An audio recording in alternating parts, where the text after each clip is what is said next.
Pero hindi lang ikaw ang unang babaeng pinangakuan ng kasal nila. Pero hindi bale. Gaston, pag-aralan mo mabuti ang laman nito. Ikaw ang haharap sa investors natin. Talaga, Lo? Maraming salamat, Lo. Lo, I will not fail you. You make it good, boy. I will, Lo. I will.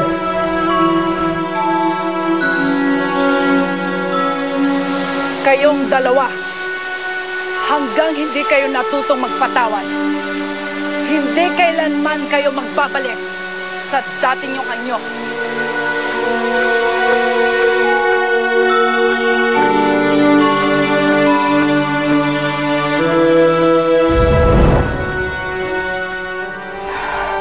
Ganun pa man, nagpapasalamat ako sa iyo, Iha. Sabihin mo lang kung ano ang gusto mong kapalit dito. Sabihin mo lang dito kay Griselda.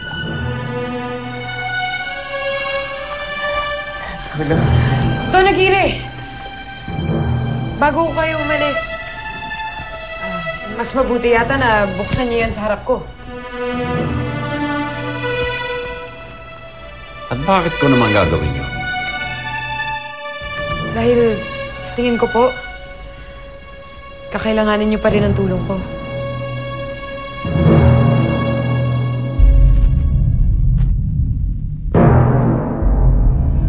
Heto na ang pagkakataon mong manalo. Bongga, nakakaloka!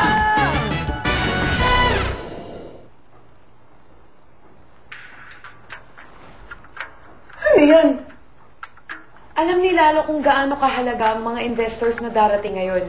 Kaya talagang pinaghandaan niya ang presentation na to. Nag-aaral siya mag-Japanese? 6 months, maning-manilo. Don Aguirre. Kaya hindi totoo na wala siyang malasakit sa kumpanyang to. Pwede ba? Tingnan mo nga. Nakikita mo? Sino marunong sa akin dito magsalita o makaintindi ng Hapon? Ano, ha? Dami na oto ko. Nani mo deki na. Watashi ga otoko nara.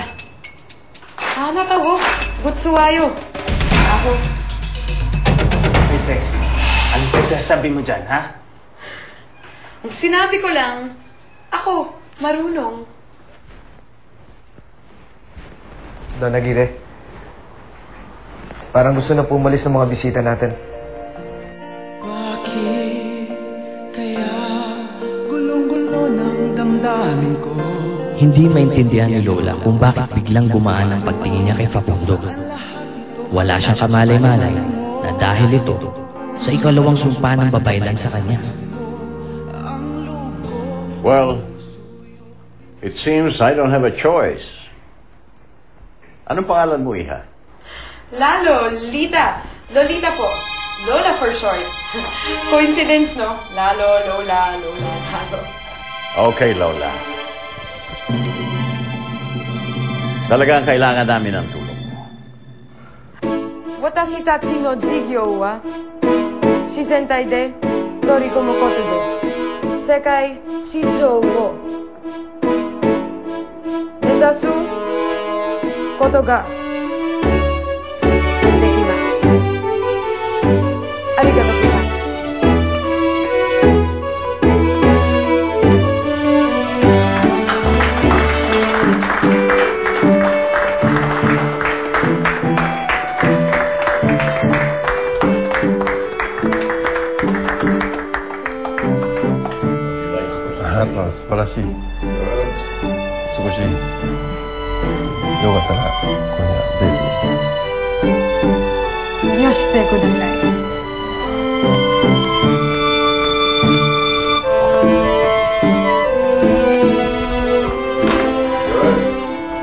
Lola,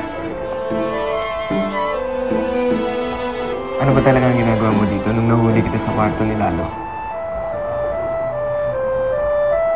Pwede bang huwag natin yung pag-usapan dito? Kinuha mo yung black book. Ano ka ba? Sabi sa akin ni Gaston, girlfriend ka raw ni Lalo eh. So malamang nandun ka nga. Alam mo, sige, tama. Yun nga ang dahilan. Baka kung sino pa makakita. Nakakaya, diba? Hindi, nabasa ko kasi yung black book eh. Sa pagkakatanda ko, wala ka naman doon. Pare, ano ba talaga gusto mong palabasin? Sorry. Curious lang naman ako eh. Well, anyway, ang ganda ng presentation mo kanina. Para kasi lalo. Congrats.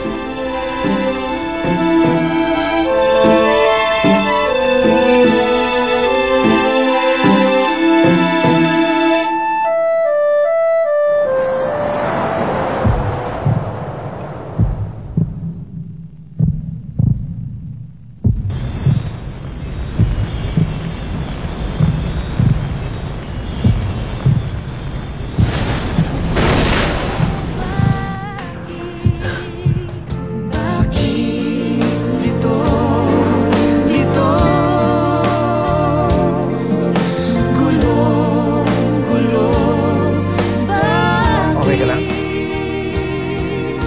Mag-share lang ako, ah. Ang saya-saya kong kasama kita. Biglang malalaho ang lahat ng sigla. Bakit ang dibdib? Basta ka na, Facundo. Sino to? Babalik na ako. Pupuntahan natin si Lalo. Uunahan natin si Garganta bago sila makalikha ng pangontra. Si Lola ba nandiyan? Babae siya, matuto siyang lumugar. Kapag madalas nangyari ito, masisirang rebulto. Magtulungan tayong hanapin dito ang pangontra sa sumpa ni Sera. Huwag lang siya makalimutan. Hindi na siya makakabalik sa dati ng katawan.